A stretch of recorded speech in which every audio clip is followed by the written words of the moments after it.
Bismillahirrahmanirrahim. Alhamdulillah, uhayyikum bitahiyatil Islam. Tahiyatan min indillah mubarakatan thayyibah. Tahiyata ahlil jannah wa tahiyatuhas salam. Assalamualaikum warahmatullahi wabarakatuh. Alhamdulillah alladzi amarana bisilatirahim wa nahana an qat'iha. Asyhadu an la ilaha illallah wahdahu la syarikalah wa asyhadu anna Muhammadan abduhu wa rasuluh. Allahumma iftah lana qulubana wa alhimna rusydana wahdina ila siratikal mustaqim. Faqala ta'ala a'udzu billahi as-sami'il 'alim minasyaitonir rajim.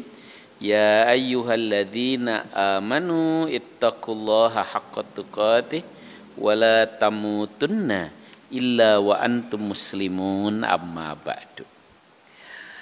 Terima kasih kesempatan yang diberikan Bapak-bapak dan saudara-saudara jamaah maghrib, jamaah ngaji kitab Al-Adabul Mufrad yang saya cintai, yang disayangi Allah Subhanahu wa taala. Bersyukur kita kepada Allah di maghrib yang barokah ini kita dapat hadir memenuhi panggilan Allah Subhanahu wa taala melaksanakan salat berjamaah, dan insya Allah kita lanjutkan dengan program ngaji kita, dan sekarang masih bab tentang perintah mempelajari nasab ya, untuk disambung silaturahimnya, pancakaki untuk disambung silaturahimnya. Kali ini dari Ibnu Abbas ya. An Ibni Abbasin annahu qol ihfadhu ansabakum tasilu arhamakum fa innahu la bu'da birrahim idza qarubat wa in kanat ba'idah wa la qurba biha idza ba'udat wa in kanat qaribah. Wa kullu rahimin atihi yaumal qiyamah amama sahibiha tashhadu lahu bisilah in kana wasalaha wa alaihi biqati'ah in kana qata'aha.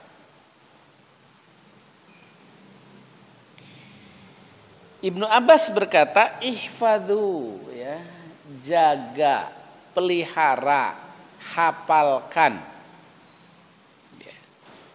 Ihfad itu bisa diartikan jaga, bisa diartikan pelihara, bisa diartikan hafalkan. Makanya orang yang hafal disebut hafidh. Jagalah, peliharalah, hafalkanlah ansabakum, nasab kalian. Agar apa? Tasilu arhamakum, agar dapat menyambung silaturahim. Ya. Apakah itu adik, kakak, berarti rahim seibu, paman, uak, sepupu, ponakan, itu rahim senenek. Atau lebih jauh lagi, paman mino, uak mino, ya, rahim sebuyut. Hafalkan, peliharalah, hafalkan nasab kalian supaya bisa menyambung silaturahim. Ya. Kenapa? Karena sesungguhnya kata Ibnu Abbas ini sahabat, nama lengkapnya Abdullah bin Abbas. Beliau terkenal sebagai ulama ahli tafsir karena didoakan khusus oleh Kanjeng Nabi dengan doanya yang terkenal, Allahumma faqihhu fiddin. Ya Allah, ulamakan dia, pakihkan dia dalam urusan agama. Maka Ibnu Abbas walaupun masih muda, tapi dia ulamanya sahabat. Karena sesungguhnya kata beliau, hubungan kekeluargaan tidak akan renggang jika dipererat dengan berbagai kebaikan. Ya. Jadi hubungan silaturahim itu nggak akan renggang kalau kita selalu berbuat baik. Ya. Waktu lebaran ngasih sarung, ngasih koko, ngasih peci. Kebaikan-kebaikan itu akan mempererat hubungan silaturahim, mempererat hubungan kekeluargaan.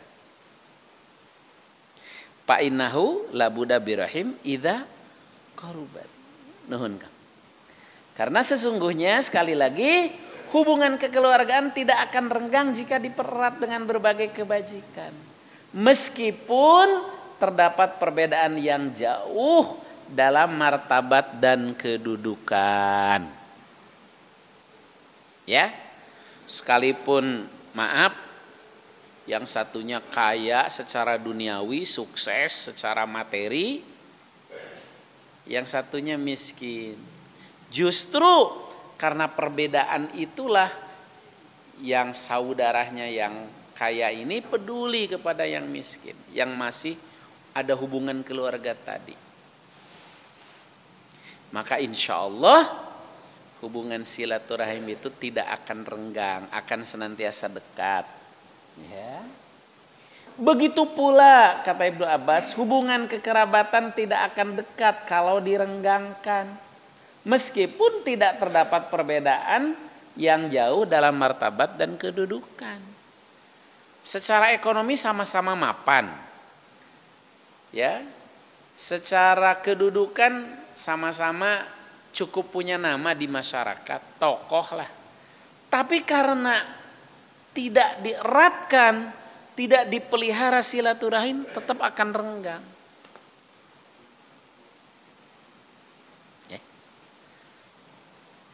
Nah, setiap rahim, ya, setiap rahim hubungan kekerabatan akan datang pada hari kiamat nanti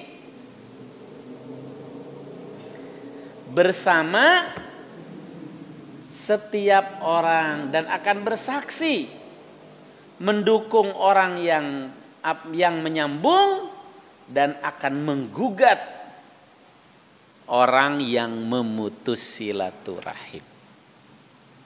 Masya Allah. Ya. Dalam kajian yang udah lewat kan, rahim itu sampai-sampai mengadu kepada Allah.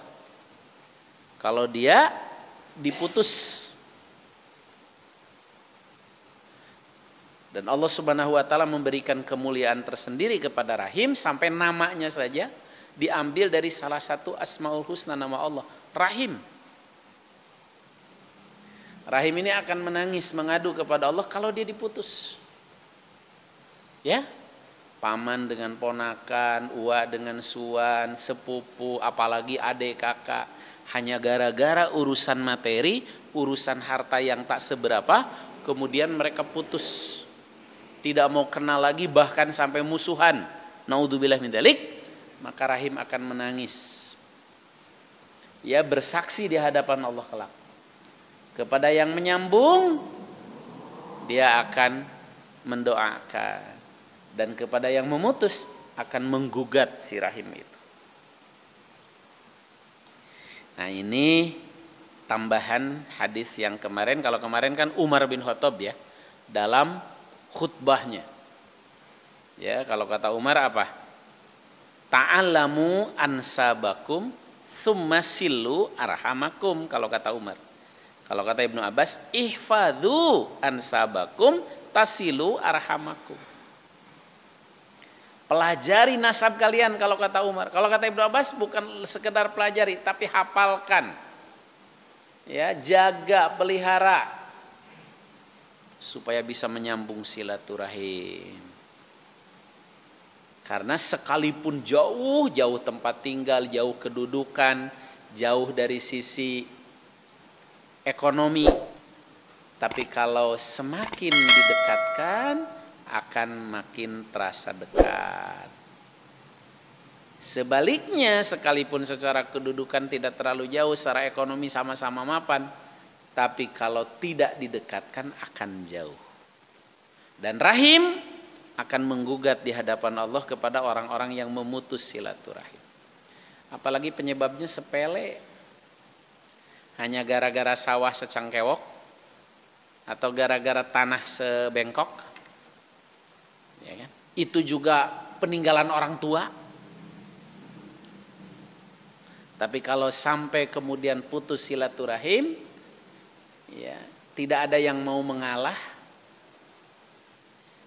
maka rahim akan menggugat keduanya. Nah, kita ahli ibadah, ahli pengajian, aktivis sholat berjamaah, apalagi aktivis dakwah, tentu harus beda. Ya, harus beda. Lebih dulu banyak mengalah. Ya, kalaupun batas digeser, berapa banyak sih? Udah diridhokan aja. Kalau tidak diridhokan, udah dia dosa karena menggeser batas. Kita juga berdosa memutus silaturahim. Tapi kalau diridhokan kan insya Allah selesai. Atau karena penyebab-penyebab lain yang semuanya sifatnya duniawi. Kalau penyebabnya soal agama pun, mereka adalah objek yang harus kita dakwahi. Kita ajak kepada Islam. Ya. Nah, jangan sampai keluar dari lisan kita yang ahli pengajian kata-kata biarin. Gak kenal juga gua gak rugi. Dari dulu juga emang dengki misalnya. Jangan sampai itu keluar dari mulut kita. Kalau keluar dari mulut dia bagaimana Ustaz? Kita yang menghubungkan, kita yang mengalah, kita yang mendatanginya. Memang gak enak kalau pakai perasaan. Tapi disitulah bedanya kita. Orang berilmu, ahli pengajian, ahli ibadah. Sehingga Islam itu betul-betul indah ketika kita praktekkan. Ya. Karena Islam itu harus kita praktekkan, bukan kita omongkan terus. Ada orang yang bangga dengan ilmu agamanya hanya sebatas bahan obrolan. Dia merasa paling hebat soal agama. Tapi dalam praktek kesehariannya tidak ada bedanya dengan orang yang gak pernah ke masjid. Nah, ini musibah. Musibah ini. Ya. Itulah yang disebut dengan ilmu yang tidak diamalkan. Pemahaman keislaman kita yang makin baik bukan untuk modal debat. Bukan untuk merasa bahwa kita lebih banyak tahu, merasa paling nyalap dan lain sebagainya, tapi justru untuk memperbaiki. Termasuk memperbaiki hubungan silaturahim dengan saudara-saudara kita yang masih ada hubungan rahim. Apakah rahim ibu kita, rahim nenek kita, atau rahim buyut kita. Sehingga kata Ibnu Abbas, rawat, jaga, pelihara, hafalin. Ya.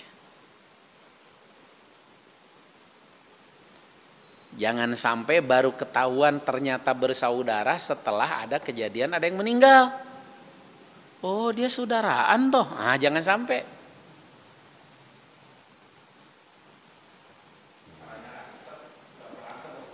Apalagi udah berantem baru tahu. Maka pelajari, hafalkan. Itulah barangkali salah satu rahasianya kenapa ya kalau dalam Islam itu Setiap anak itu harus disebut binnya. Ya, bahkan terus sampai ke atas sampai 7. Ya. Dulu ke Saudi itu, sekarang sih udah jadi 2. Dulu ke Saudi itu minimal nama itu sampai kakek. Kalau mau umroh ketika bikin paspor tuh harus sampai kakek. Bahasanya sih 3 suku kata, padahal maksudnya harus sampai kakek disebut. Ya, sebenarnya itu aturan bagus. Di belakangan cuma 2 suku kata, artinya cukup sampai bapak. Padahal ini salah satu di antara cara menjaga dan menghafal hubungan nasab. Ya. Kalau di masyarakat kita Indonesia kan ada dikenal namanya marga. Ya, marga ini, marga ini, marga ini. Ya. Sebenarnya kalau marga terlalu lebar gitu. Tapi itu tidak masalah kalau untuk ukhuwah. Ya, kalau ukhuwah kan yang tidak ada hubungan rahim. Tapi yang ada hubungan rahim itu wajib kita pelihara, kita jaga, kita rawat, kita sambungkan. Ya. Baik, lanjut nak. Berikutnya adalah ini penjelasan tambahan nih. Ya. Bahwa ya, ini budak ya. Budak satu kaum termasuk keluarga mereka. Tapi karena konteks Indonesia sekarang ini ya secara resminya tidak ada perbudakan, ini bisa kita lanjut nak.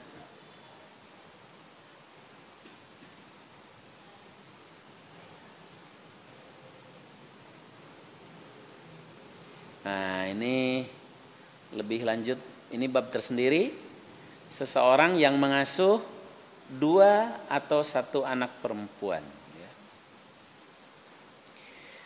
Bab man ala jaritain aw wahidah. Dari Uqbah bin Amir ia berkata, saya mendengar Rasulullah SAW bersabda, man kana lahu thalathu banatin wa sabara alaihinna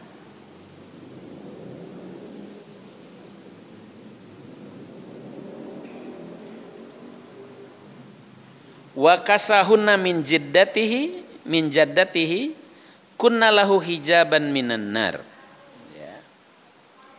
Man kana lahu thalathu banatin, siapa yang punya 3 anak perempuan.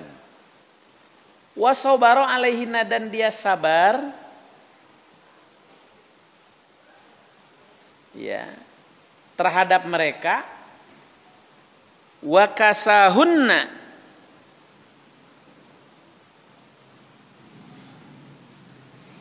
min jaddatihi ya, dan memberikannya pakaian dari hartanya yang baik.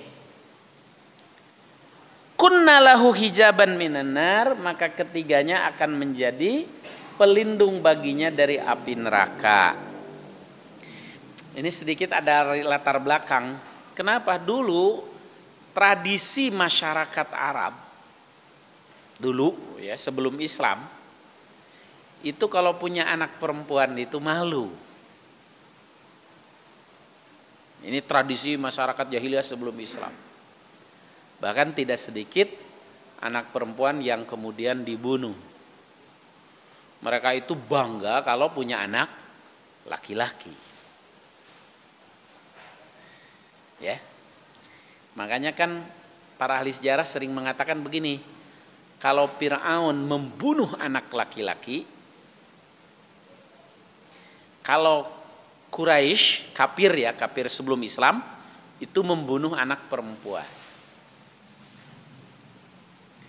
Tapi ada satu bangsa ya, mau laki mau perempuan belum lahir pun sudah dihabisi.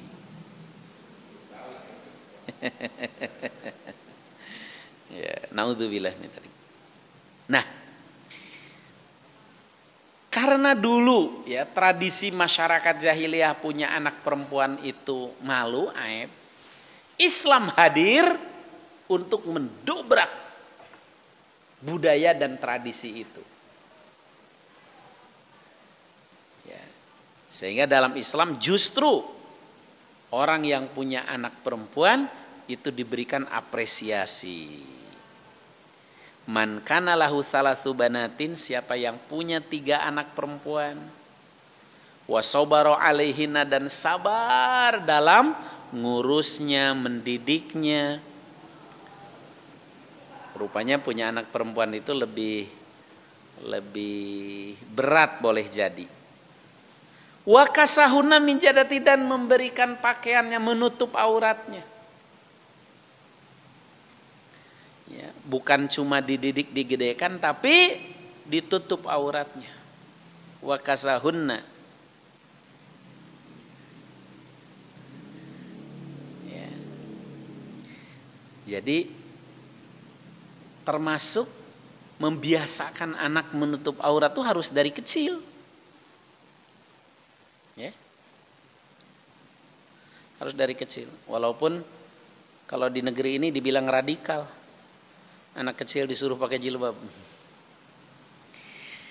Siapa yang punya anak perempuan sabar dalam mendidiknya dan memberikan pakaian, artinya menutup auratnya, kunna lahu hijaban minan nar, maka ketiga anak itu kelak akan menjadi hijab penghalang dari api neraka.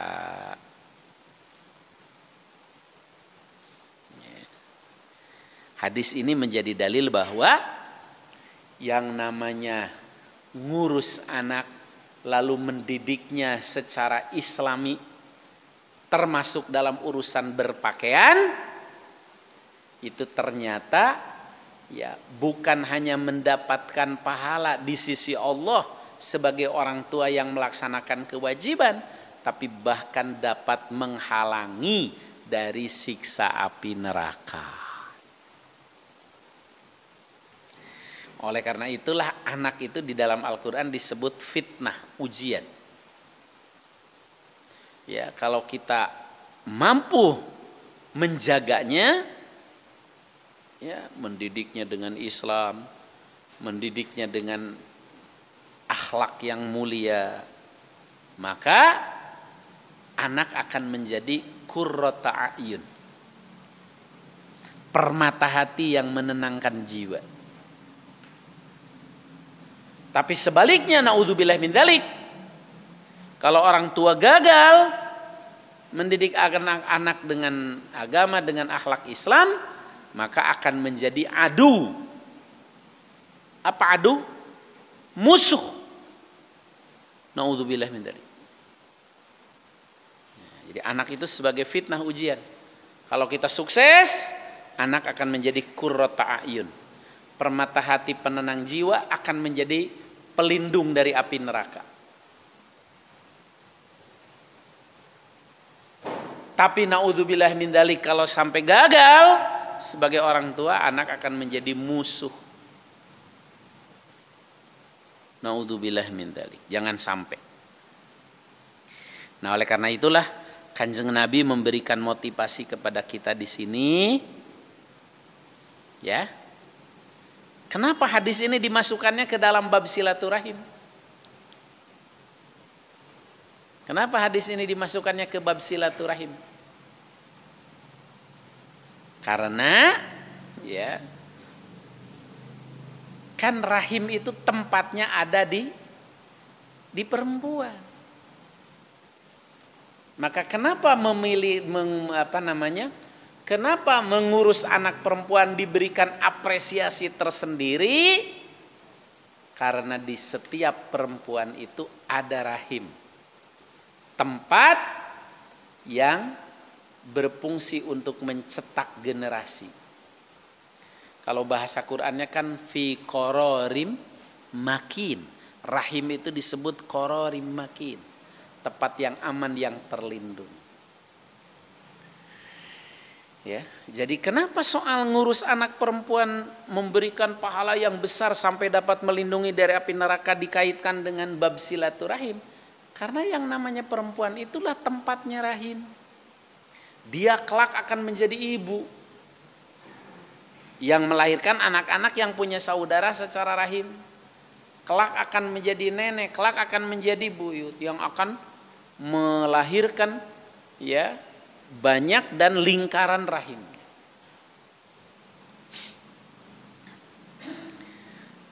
Nah, sehingga dulu para sahabat itu berubah 180 derajat. Kalau waktu masih jahiliyah mereka malu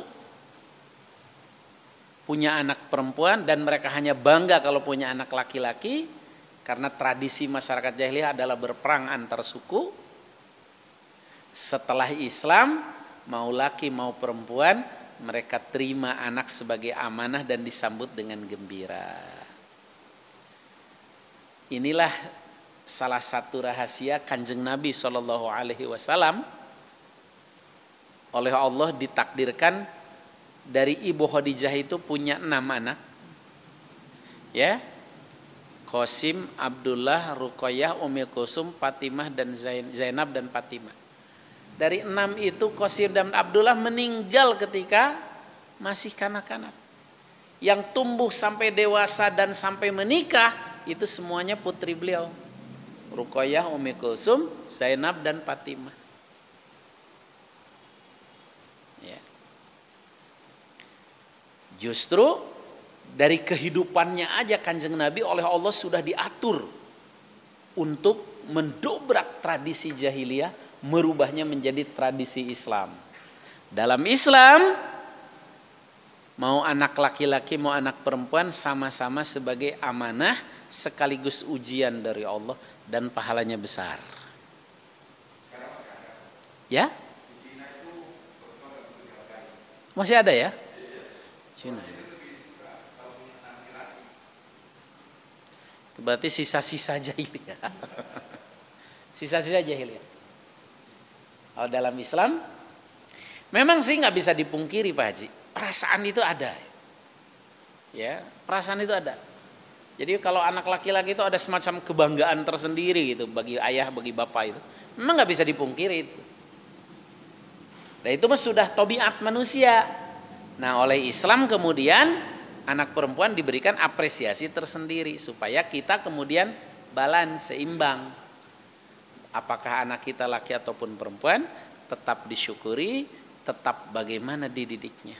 Bahkan ketika sukses mendidik anak perempuan bahkan sampai ya menjadi wanita yang solihah, itu dapat menjadi andalan di hadapan Allah untuk menghalangi dari api neraka. Masya Allah.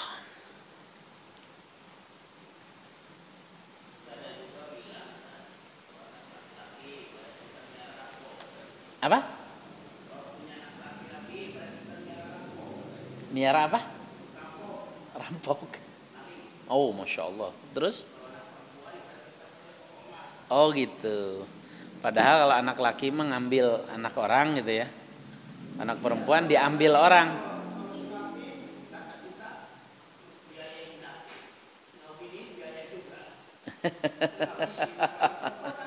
Gitu ya. Mendatangkan gitu ya.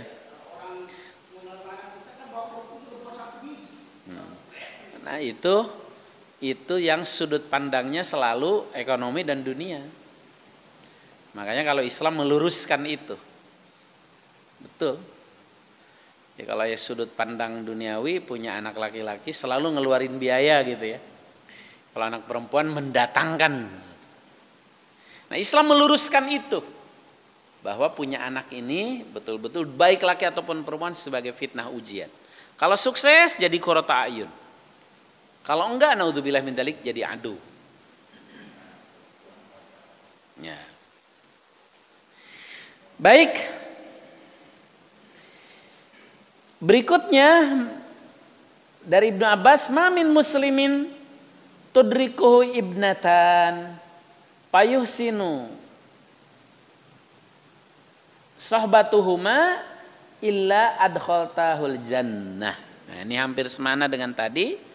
Cuma kalau yang ini lebih spesifiknya masukkan ke surga. Setiap muslim yang memiliki 2 anak perempuan kemudian ia mampu mendidik, mencetak dan memperlakukannya dengan baik, niscaya kata Kanjeng Nabi, keduanya akan memasukkannya ke dalam surga. Jadi kalau tadi menjadi hijab dari neraka, kalau yang ini mengantarkan ke surga. Jadi ini sekaligus Kang, ya, Komandan, sekaligus hadis ini membantah di benak bahwa anak perempuan itu modal. Ya. Sekaligus membantah di benak kita kalau anak perempuan itu apa tadi? Emas.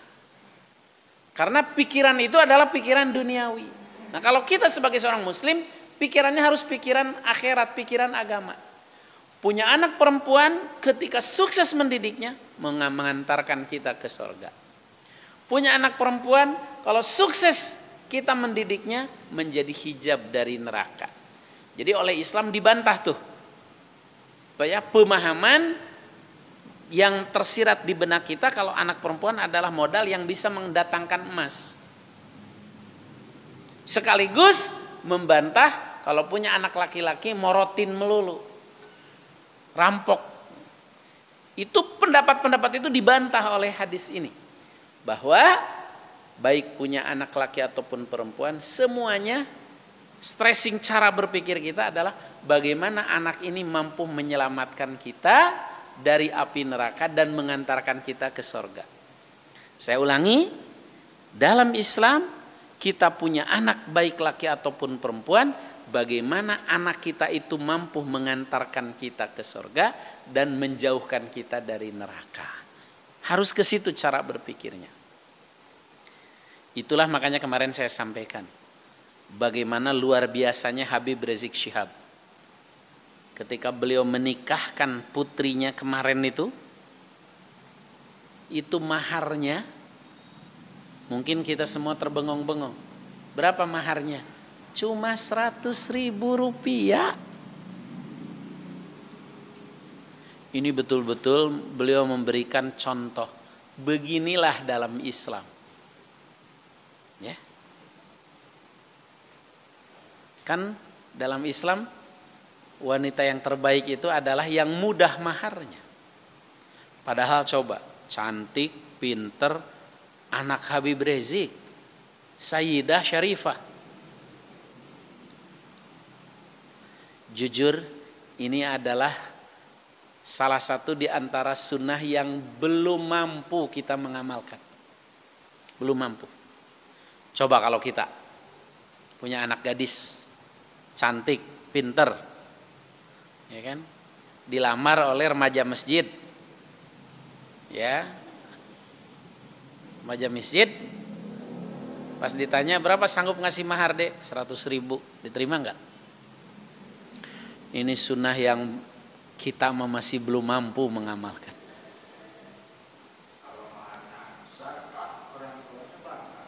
Nah, betul.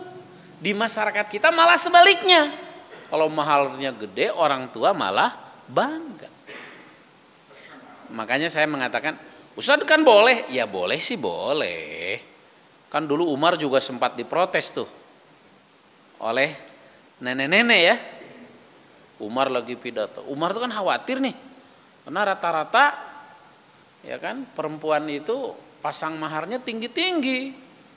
Sehingga banyak anak-anak muda yang sudah siap nikah jadi mundur gitu. Karena maharnya mahal-mahal. Umar kemudian pidato bahwa dan menetapkan mahar tidak boleh lebih dari sekian dinar.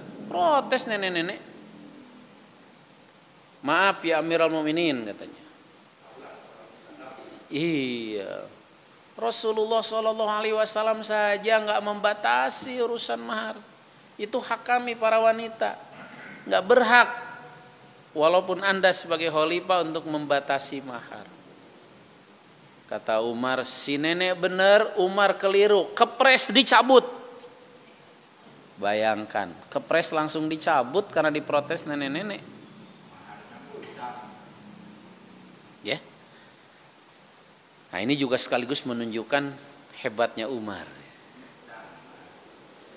Nah, kembali ke zaman Kanjeng Nabi kan, ada mahar yang cuma mengajarkan 10 ayat dari surah Al-Baqarah. Ada yang cuma cincin besi. Ada yang cuma piring 1. Ada yang cuma kain 1. Karena dalam Islam memang ya pernikahan itu harus dipermudah. Kenapa pernikahan harus dipermudah? Supaya orang sulit berbuat zina. Kenapa di negeri kita tercinta Indonesia ini begitu mudah orang berzina? Karena nikah susah. Ya, dipersulit. Ya. Apalagi sekarang harus ada penataran dulu lah segala macam. Iya, apalagi yang poligami. Sekarang poligami dipersulitnya harus ada izin dari yang tua. Kalau nggak izin boleh digugat ke pengadilan, bisa dipenjara. Aturan baru nih, kalau ada suami nikah lagi tanpa izin istrinya dan istrinya melaporkan ke pengadilan, bisa dipenjara. Tapi kalau di kampung itu anak-anaknya agengan itu kalau mahalnya kecil, wah gengsi lagi. Jadi kembali ke ajaran Islam, ya, itu diantara sunnah memang mahar itu harus dipermudah. Jujur ini paling berat kita melaksanakan. Tapi memang Habib Rizik ini luar biasa. Beliau mampu melaksanakan sunnah yang paling berat sekalipun. Padahal kan didendanya aja 50 juta. Gara-gara kerumunan itu. Malah dipenjara sekarang. Gara-gara kerumunan. Ya, memang beliau ini luar biasa. Semoga Allah selalu menolong dan menjaganya. Nah jadi ya, hadis ini sekaligus membantah persepsi yang sudah kadung tertanam di benak setiap kita. Jangan-jangan termasuk kita yang menganggap kalau punya anak perempuan itu punya emas, punya modal. Dan kalau punya anak laki berarti tukang morotin. Ya kan? Bahkan sampai disebut rampok tadi. Itu dibantah oleh Islam bahwa punya anak laki atau perempuan haruslah menjadi modal bagaimana mengantarkan kita para orang tuanya ke sorga dan menjauhkan dari api neraka. Itu. Kalau soal sukses duniawi mah dari rezeki mah Allah yang ngatur, yang penting mau ikhtiar. Ternyata kemudian kita punya anak soleh, kaya, alhamdulillah. Udah soleh, kaya, pintar, mengantarkan kita ke surga, menjauhkan kita dari neraka. Wah, itu yang bersukses. Itulah qurrata a'yun. Ya kan? Kan kalau punya anak kaya, tapi nggak soleh, kan orang tua jadi pembantu. Ya kan?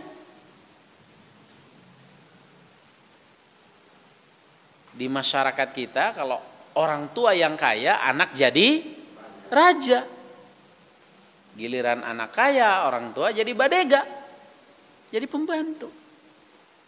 Tapi kalau punya anaknya udah kaya, soleh, Masya Allah.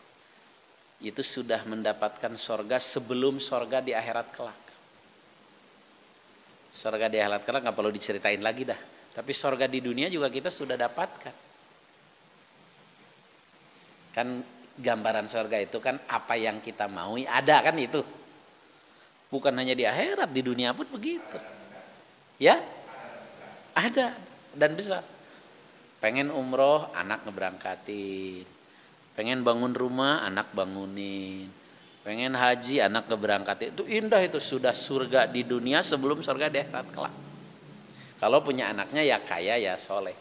Tapi katakanlah belum kaya, karena soal kaya dan kaya itu pada akhirnya adalah takdir. Setidaknya kalau soleh mah bukan takdir, itu hasil ikhtiar kita. Ya. Nah, jamaah yang saya cintai, lanjut nak. Ya, hadis berikutnya dari Jabir bin Abdullah, Rasulullah bersabda, "Man kana lahu thalathu banatin yu'wihinna wa yakfihinna wa yarhamhunna faqad wajabat lahul jannah albattah." Ya, semakna ini.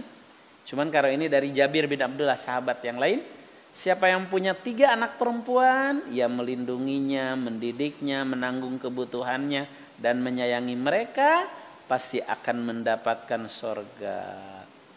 Lalu seorang pria bertanya, wasintain ya Rasulullah, bagaimana kalau punyanya cuma 2 ya Rasul? Wasintain, Rasulullah juga menjawab, ya yang 2 juga sama. Ya kan? Jadi kadang-kadang kan sahabat itu kemampuan berpikirnya itu tidak sama gitu. Ya. Rasulullah mengatakan siapa yang punya 3 anak perempuan, dididik, dilindungi, maka wajib mendapatkan surga. Ada sahabat yang nanya, kalau yang cuma 2 gimana Rasul? Kan tadi disebutnya 3. Ya, yang 2 juga sama. Ya. Nah, di sini juga Rasulullah SAW memberikan contoh. Ya, bagaimana mensikapi jamaah, bagaimana mensikapi ya hadirin. Karena kemampuan berpikir, kemampuan mencerna itu tidak sama. Maka tidak boleh ada ustadz yang ditanya marah-marah. Ditanya jamaah ngamuk-ngamuk, nggak boleh. Nggak boleh nanya, kualat nanya sama kiai, nggak boleh. Iya. Nggak tahu ya tanya. Ini ditanya sama jamaahnya malah ngamuk-ngamuk. Kualat nanya sama kiai. Loh, Rasul saja ya biasa ditanya. Baik, kembali ke sini para jamaah. Jadi, ya, sekali lagi, kenapa soal punya anak perempuan kok diberikan apresiasi tersebut dimasukkan di bab silaturahim? Karena lagi-lagi anak perempuan itu, perempuanlah yang punya rahim. Dan rahim itu yang punya kedudukan tersendiri di hadapan Allah, yang akan ya diterima pengaduannya manakala diputus dan diberikan penghargaan apabila disambut. Ya. Jadi bisa ngambil judul dari yang ini nak, dari soal memelihara anak perempuan. Waktunya habis, inilah ngaji kita. Ya, mudah-mudahan kita para orang tua sekarang berubah persepsi. Ya, jangan lagi ada yang punya anggapan kalau punya anak perempuan itu sama dengan punya modal. Tapi kalau punya anak laki-laki sama dengan punya anak apa tadi istilahnya? Rampok. Ya. Semuanya baik laki maupun perempuan itu adalah ujian dari Allah. Kalau kita mampu mendidik mereka dengan Islam, dengan akhlak yang mulia, akan menjadi qurrata ayun. Qurrata ayun teh apa? Tiseli herang panon, permata hati, permata jiwa. Jangan sampai naudzubillah min dzalik anak menjadi musuh, naudzubillah. Jangan sampai. Kan kalau jadi musuh mau boro-boro di akhirat, di dunia aja udah anak saha teteh. Anak siapa itu? Lalu disebut orang tua karena kejelekannya. Aduh, jangan sampai. Naudzubillah min dzalik. Mudah-mudahan Allah Subhanahu wa taala. Kenapa, Kang?